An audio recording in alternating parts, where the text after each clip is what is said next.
Chapter kali ini kita ditunjukkan sebuah adegan pria yang menyandra seorang anak bernama Shiho dengan niatnya untuk membajak bis itu.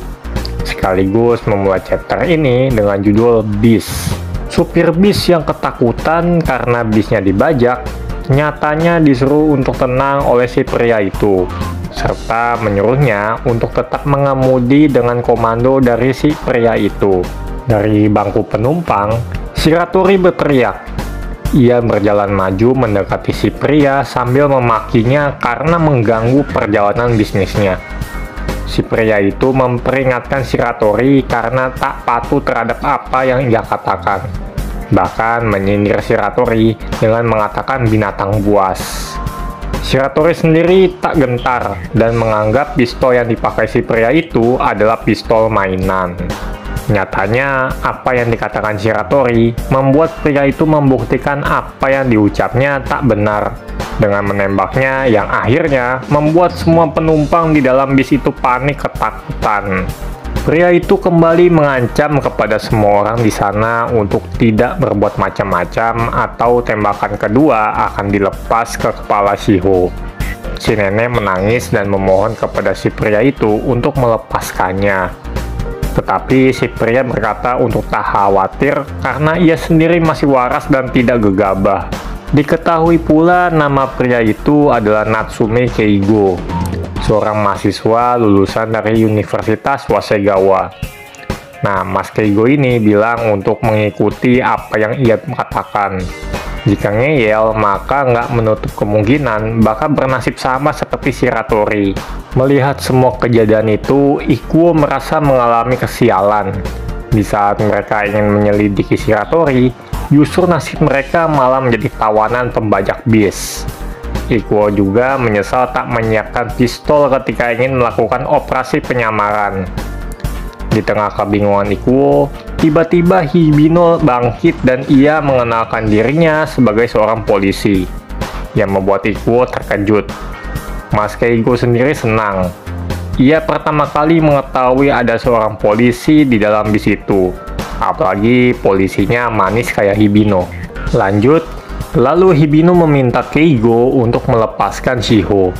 Selanjutnya, Hibino mengatakan untuk tak meremehkan pasukan polisi, karena selain polisi metro, mereka juga mempunyai unit SAT untuk kejadian pembajakan pesawat dan terorisme, lalu unit SIT yang bertanggung jawab akan kasus penyanderaan dan sandra. Hibino menambahkan, karena Keigo sudah ngasih tahu identitasnya dan pergerakannya sendiri, maka ia akan sulit untuk melarikan diri. Dan jika Mas Keigo ingin menyerahkan diri, maka hukumannya bisa saja dikurangi. Respon Mas Keigo sendiri merasa Hibino tak mengertinya, malah mengacuhkan apa yang dikatakan Hibino. Dan sepertinya, Mas Keigo ini menyimpan kebencian kepada polisi. Terlihat dari ia meremehkan wewenang dari polisi itu sendiri.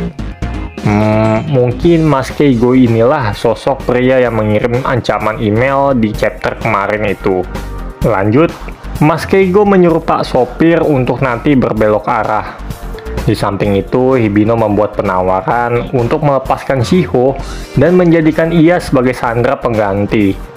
Perkataan Hibino membuat Ikuo terkejut. Hibino mencoba mensugesti Mas Keigo bahwa menyandera anak kecil merupakan hal yang lebih hina dari binatang. Apalagi Mas Keigo ini merupakan lulusan Universitas Wasegawa, yang merupakan kampus yang pernah Hibino singgahi untuk tes masuk. Sayangnya, Hibino gagal masuk di sana dan diterima di Todai. Nah, Todai ini adalah singkatan dari Tokyo Daigaku, yang merupakan nama dalam bahasa Jepang untuk menyebut Universitas Tokyo. Nah, Universitas Tokyo ini merupakan salah satu universitas terkemuka di Jepang.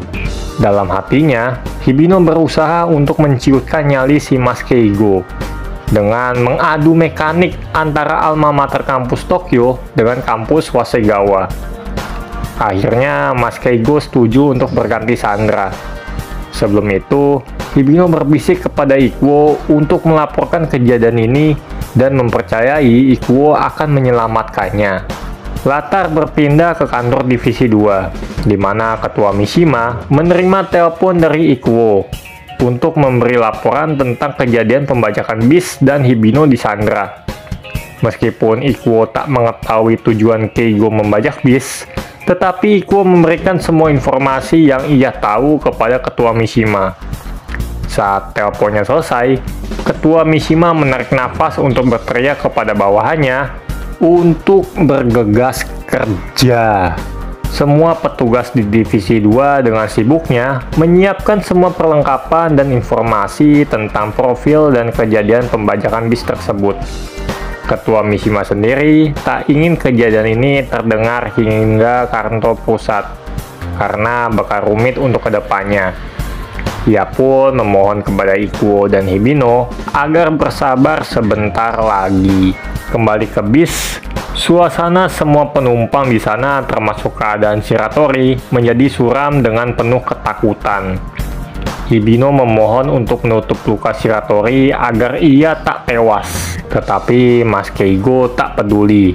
Justru Mas Keigo ini menyalahkan para polisi yang nggak kompeten. Sehingga orang-orang seperti Shiratori yang arogan ini berkeliaran di masyarakat. Hibino sendiri justru meronta-ronta yang ngebuat Mas Keigo ini tambah kesel. Tiba-tiba di hadapan Mas Keigo, Ikuo muncul mencoba untuk merawat Shiratori. Dengan sepik-sepik, ia adalah seorang pelajar medis. Sekarang gantian, Hibino yang kaget kepada Ikuo. Permintaan Ikuo diterima. Sebelum itu, Ikuo menenangkan Shiho dengan memasang muka absurdnya agar anak itu tidak panik. Lalu Ikuo mulai merawat Shiratori. Tetapi di balik kupluk Ikuo, ada handphonenya yang sedang aktif menelpon. Yang ternyata komunikasinya menyambung dengan telepon milik seseorang. Semua apa yang dikatakan Ikuo terdengar olehnya, sampai-sampai diledek oleh orang itu. Dan ia adalah si jagoan Uroboros lainnya, Dano Tatsuya. Dengan kemunculan Tatsuya yang epik dengan tato Uroborosnya, berakhir pula lah chapter kali ini.